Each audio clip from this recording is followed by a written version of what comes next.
Hi everyone, this is your host Sajed Khan from English Learning Made Easy podcast. Today, our topic for discussion is understanding behavior lessons for life. And to discuss this topic at length, we are honored to have among us a great personality who is an expert in what drives special education, the Individualized Education Program, IEP. She is a published author and an excellent speaker. She is a certified special education teacher and has been a special educator for over 30 years. She completed the Master IEP Coach Mentorship and is a member of the Master IEP Coach Network. She has worked in the United States and England. During her career, she developed her own behavior modification system that worked with hundreds of students. She authored the book, Those Who Can't Teach, which is about individuals and families who were told you can't, but who busted through those attempted limitations. So, dear audience, please welcome Ma'am Shelley Kenow from St. Louis, United States of America. I Thank you welcome so you, much for having me. So, ma'am, today I would like to give you a precious time for discussing with our audience about behavior. Since your specialization is about human behavior, about the child psychology, and I'm lucky to find you to discuss because you are the guest, a very special guest on my podcast. So, I would like to give the first question about what is actually behavior. Can you just give you a precious word about this? What is behavior? Yes. So behavior is basically anything that we do, whether it's a smile, whether we're crying, whether we are exhibiting happy emotions, sad emotions, anger. It's all the communication that we do every single minute of every single day. Behavior is communication. And so understanding what drives that communication helps us understand the behavior. Oh, Over 500 years ago, the very educated person would process about 74 gigabytes of information in one full year. But now we process that every single day, no matter how educated the person is. That's approximately 16 movies. That's a lot of information to be processing every day. And that information, plus just our culture, our cognitive biases, our systems of meaning, and all experiences that we have drive our behavior. It helps us form our thoughts, form our beliefs, form the things that we are going to act upon or react to. And so it's not necessarily an easy definition, but it's a very encompassing definition. yeah, that is very much clear, very much clear. Absolutely. So, do you think, ma'am, Good. there are some factors which can affect the behavior of human beings in a particular circumstance? Oh, absolutely. As I said, your systems of meaning, and so systems of meaning are how you place value on things and people, and the respect that you are taught, the values that you have been taught as you've been growing up, your body's chemical makeup, whether there has been trauma in your life, whether you are predisposed to certain conditions because of where you're born or maybe genetics. And so there are lots of factors that play into certain individual circumstances. And here, my specialty, the love, the real passion that I have is working with children who are eligible for special education. And in order to be eligible for special education, there's a very long process, and there's about 14 categories that students can find themselves eligible. And most of those have a lot more to do with, well, I shouldn't say a lot more. They have a lot to do with environment as well as nature and nurture. Okay. Okay, how is behavior developed? It is developed over time and it can be changed. Once we are aware of our behaviors, again, how we think, how we process, what sort of biases we come into a situation with, we can identify certain behaviors and then possibly change those behaviors. They can also be changed because an external force is working to help us change those behaviors, whether that's a person or that's nature or that's just life. Those behaviors can be changed. So all that information that I talked about before, all that information that we're processing, all of the experiences that we have, all of those, just again, everything in life goes into developing behaviors and forming behaviors. Okay. Is behavior personal, ma'am? Absolutely. So when I hear that question, and I often ask that question as well, and it's kind of a trick question when I ask it, at least. Behaviors are personal to the person exhibiting the behavior. They aren't personal to the ones receiving the behavior. And again, working in the population here in the United States that are eligible for special education, many of those students had big, big behaviors.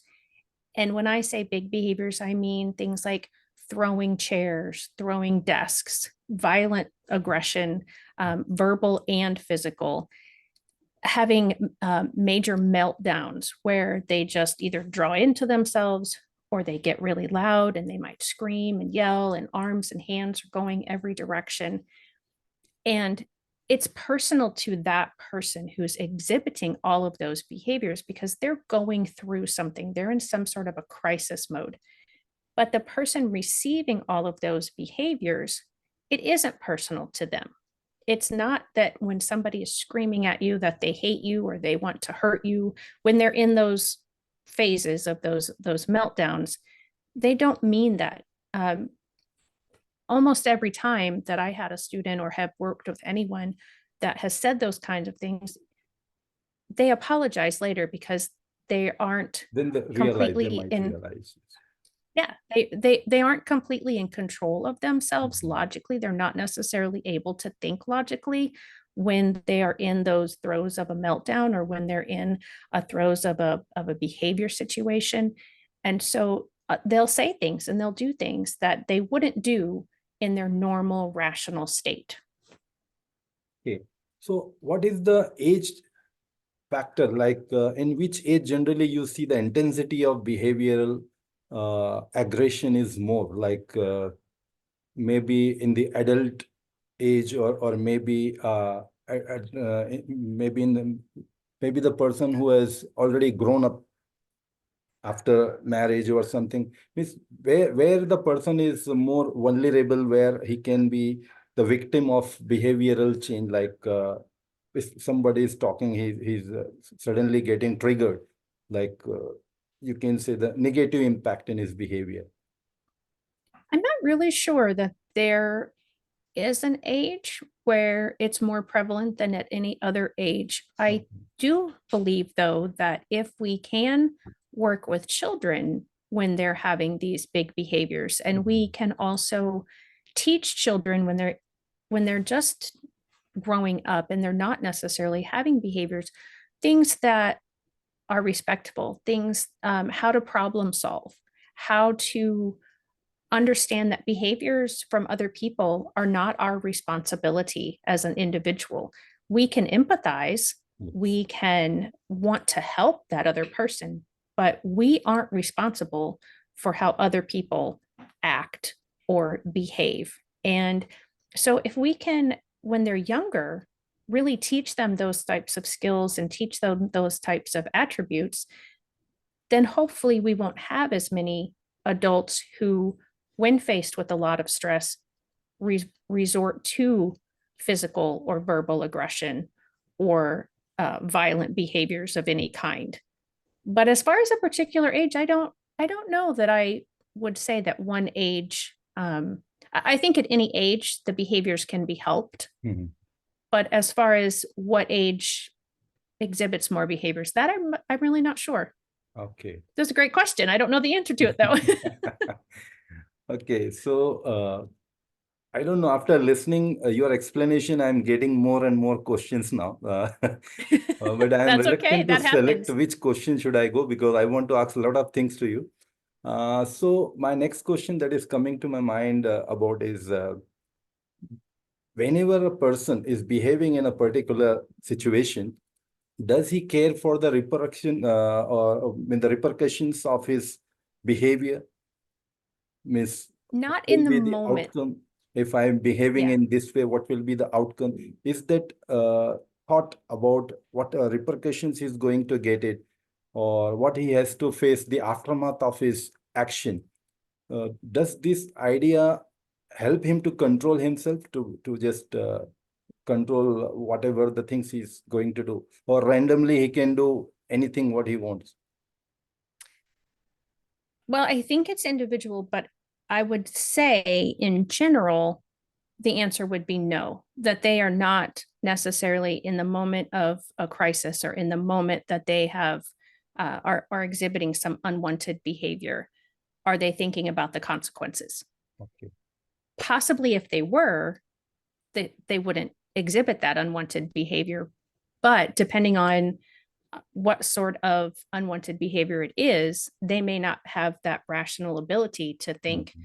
what the consequences are. And then you do have people who, for whatever reasons, the brain part that develops being able to think about the consequences of actions isn't developed completely or to the same degree as someone else. And so in those instances, they aren't able to stop themselves before they do something that they know they wouldn't want to do, but they do it anyway because it's almost impulsive or it's um and when I'm talking about these kinds of, it's typically people who have an eligibility or have a diagnosis of attention deficit disorder or attention deficit hyperactivity disorder, also executive functioning deficits that could prohibit them from being able to cognitively think, okay, if I do X, then, I have to face also the.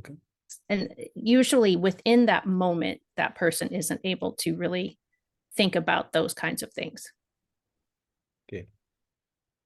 And sometime it is observed during the teaching, as being a teacher, we both are teachers. So sometime some children, they behave in a very weird way, very different way. Like so, and later on, it comes to know their family has some issues. Mhm. The parent has some issues. So I think the behavior of a child is to a great extent affected by the behavior at home of their parents. Yes, absolutely. That's one of those outside external factors that I mentioned. And we don't often think that children are listening to what's happening at home or Mm. that they understand what's happening, if mom and Yeah. dad have an argument or if they overhear mom or dad say something about paying the bills and how stressful that is. Yes. Our children, depending on their age, know that it is stressful, but they don't understand all the components of that situation. And so they may not be able to express to someone, well, I'm upset because I heard mom or dad speaking about finances, or I heard mom and dad arguing last night. But they may have that behavior that you don't want to see, that's not normal for them. And then that's kind of what you do when you have those unwanted behaviors, is you have to kind of investigate and see if you can't figure out, especially the really abnormal behaviors, Mm. and go, okay, something has changed somewhere, whether it's, maybe and it's simple things. I mean, the child could just be hungry or tired. I'm sure we've all experienced when we're Yes. tired, we're not exactly the best version of ourselves. And we sometimes say things, or we don't have as much patience as we might when we've gotten enough rest. When we're hungry, same sort of situation. When we're sick, I mean, there's just so many factors Yeah. that, and yeah, absolutely. The home factor is a big one. Sometimes maybe because of the pain, because of some sickness, or any kind of somebody has confronted with any trauma in his life. Maybe because of that, also the behavior is affected to a great extent. Yes, absolutely. We have something here in the United States called the ACEs, ACES, and it's kind of a checklist, and it's adverse childhood experiences. And there are 10 of them on this list. And the more check boxes of things that have happened to a child, the higher their trauma, and then the higher their potential for dropping out of school, having health problems, having school problems. And so trauma most definitely plays a big factor in children's behaviors. And again, they don't necessarily understand what's going on. I mean, the whole pandemic situation that happened across the world was very challenging for adults because we were being told, you can't do this, you can do this, don't do that, be careful of this, you can't go anywhere, you can go someplace if you wear a mask. And we were not in control a lot during that time. Our children are rarely ever in control of even very simple things, but they still understood that the stress of the pandemic was more so than normal stress at home. Yeah. And control, having minor bits of control in your life also helps maintain some behaviors. And when I say children having control, I don't mean having control of big things. I'm talking about they get to pick out their own clothes maybe, or they get to help pick out where they go for a grocery store or a movie, or little things like that, where you just ask them the question, do you want this or this? And whichever of the options they choose, you allow them to have. And that just gives them that sense of, okay, I have one tiny little thing I can control. But during the pandemic, no one had that. Yes. Unless it was the government. And so, children. Sorry to interrupt you. Pandemic has deprived the world from their routine life. It has really given a very different experience to the people. It has brought the whole world to their indoors, and people were not able to even understand how to cope with this. But many companies shattered, many schools also shut down during that, I saw. But proudly, one of our school, Stepping Stone High School, has made a successful attempt of running during the pandemic also. And you'll be surprised to know, ma'am, the Chief Minister of Maharashtra, our state, has appreciated our school because we worked successfully during that pandemic.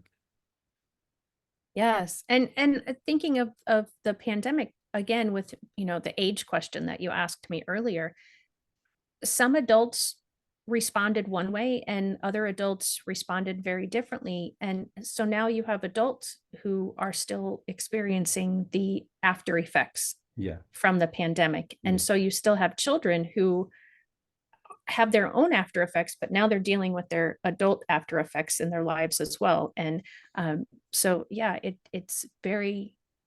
definitely was life altering for everyone. And congratulations to your school for the accomplishment during that time. Thank you.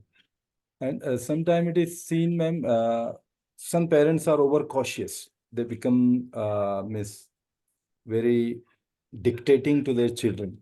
Do you think this is also one of the reason of irritating behavior for the children?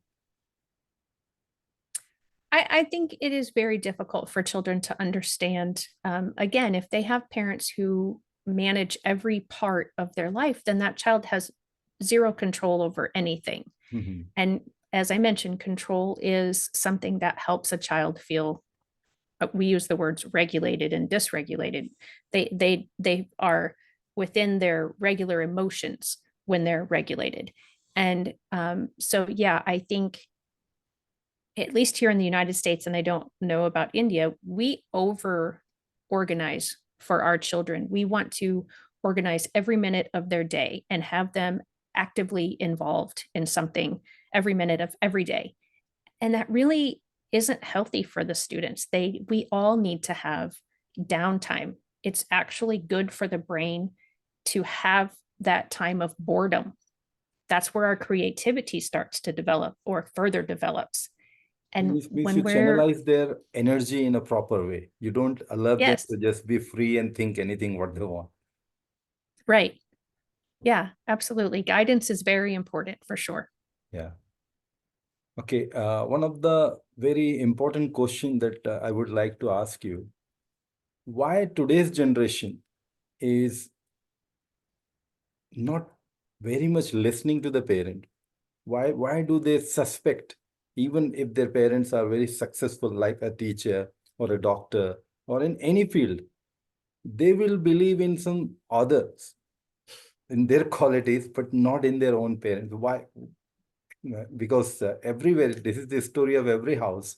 A teacher's child will not learn by the same teacher, though maybe he will or she will learn by his student and believe more. But so this is what my question is. Why do the children not understand the values, or what I can say, the potentialities? Why don't they trust in their own parents? It's an excellent question, and I don't know that I know the exact answer to that. I have experienced that definitely myself, and it seems like every educator that I know has experienced that with Yes, their own children, unless they are homeschooled and they don't have any other outside yes, teachers yes. to play into that. Then of course the student listens to their teacher because that's also their parent in the homeschooling situation. Um, I don't know. I think it's that in our children's minds, we're just mom and dad. And Yes.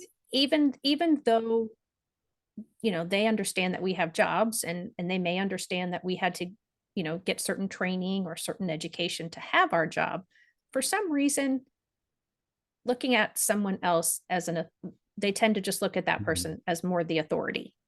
Yeah. I'm not really sure what the psychology is Yeah, behind that. I think they are not ready to change the image of their parent. Means beside parent, they could be a professional teacher. Beside parent, they could be a Right. professional doctor. Means they are not ready Yes. to digest that. Yeah. Yeah, yes. When they're younger, definitely it's mom, it's dad. They're not Mr. or Mrs. They're not doctor. Yes. They're not whatever the rest of the world sees them as. But as they get older, they, especially once they're out of the house, then they tend to, oh wow, okay, mom and dad are people, and they do have lives, and they do have friends, and they Yeah. do things that other people do, and they are smart and they are valuable.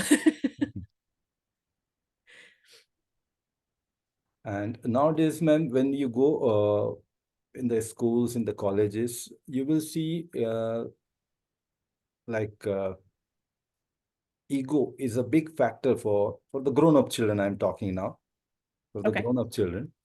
So why don't their ego lead them to compete? Why don't their ego lead them to go in the constructive way?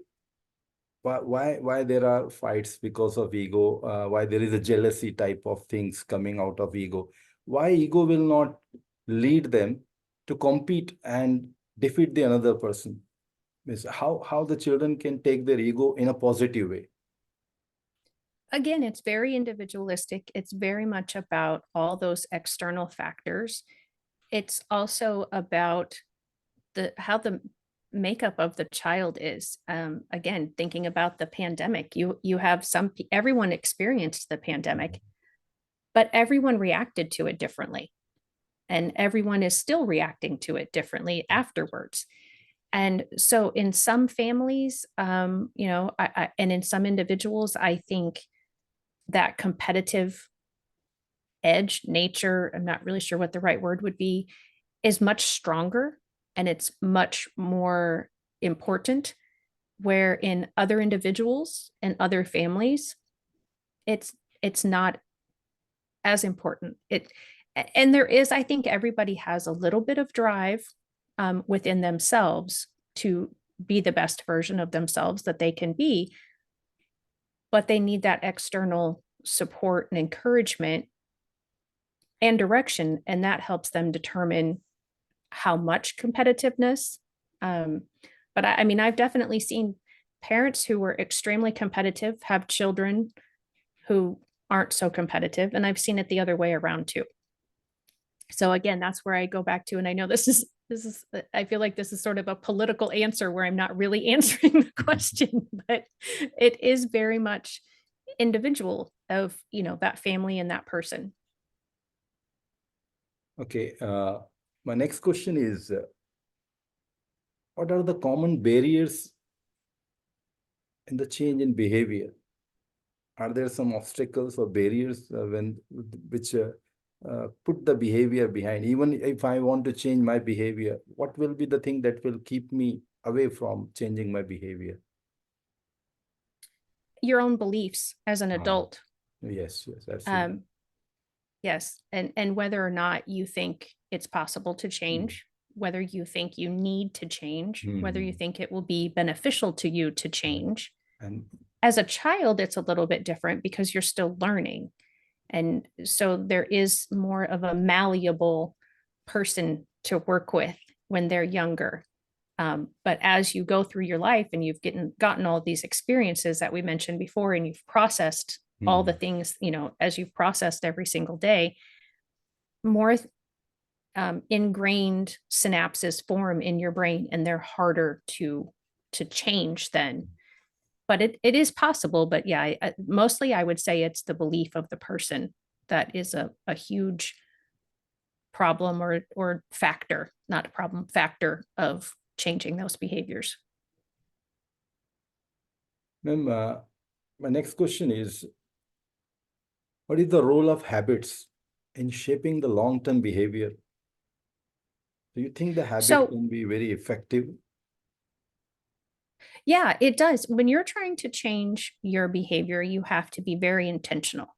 And to form any kind of habit, I believe they say now it's 21 days of going from one thing to develop the new habit. When it comes to behavior, I don't believe it ever really stops, because we tend to be very intentional at first when we're trying to change our behavior, of trying to catch our thoughts, trying to catch ourselves before we react, trying to look at situations differently. And that can be very tiring and very mentally exhausting to always be aware of those things. And so we kind of slide back into what was comfortable, what we knew before, without even really recognizing that we're doing it. And so then we have to start over. And even if we have for months been working on changing that behavior, there's still just something that our brain just kind of goes back to old habits or Mhm. old ways. And so again, we have to be intentional. And I think changing behavior is a much longer process than developing an actual habit. Yes. I heard somewhere habits are very powerful. Habits are first cobweb, then they become cables. If you are not Mhm. controlling them in time, then they will never be changed. Right. So, yeah. Last but not the least, I would like to put one last question. What are the Okay. role of punishment in behavior change? Most of the time, though corporal punishment is banned, that is not allowed anywhere, and even I'm against punishing in any way, but how sometime it happens ki even as a parent, you are very angry with the child because he or she has done something which you did not want him to do. So sometimes the concept of punishment is things that without this, the situation can't be handled. Maybe you are just not talking to the child, you just show a rude behavior because the child must also know that he has committed something which is not good for him for life. So do you think the punishment also plays an important role in changing the behavior? I first want to change the word. Punishment, in my thinking, is very punitive. And so I think that discipline is a better word, and a better way to approach changing behavior. When you think about discipline, or yourself being disciplined, you're much more in control. Yeah, You're much more in power. And I think the difference between discipline and punishment yeah, is yeah. that discipline works with the person. Um, One of the biggest problems about behaviors is communication. We Yeah. don't always communicate our expectations clearly enough that the person understands them. And sometimes we don't even know that we have expectations until that expectation wasn't met. And so I think it's very important when we're considering in changing behaviors, especially in children, that we think about, yes, they've done something that I did not want. And now what is that consequence going to be? And we have to consider, have I expressed my expectations clearly? Did the child really understand all the parameters? Looking at the child and saying they more than likely weren't malicious in doing that unwanted behavior. It's their age, it's understanding child development. And so a punishment doesn't take all of those things into consideration. Disciplining them, I feel, does, because when you're punishing, it's, well, you've done this unwanted behavior, and now this is the consequence, and there's no discussion about it. There's no further talking about it. Where discipline is, okay, you've broken this rule, you've shown this unwanted behavior. I'm upset because that's been my expectation was not met. Before we go further, I want to make sure that you understand how I expect you to behave, how I want this to, because really, I truly believe that behaviors are wanted or unwanted. There are very few things across the entire world that you can definitely say are always wrong. It's really about the individual family unit, the individual parents.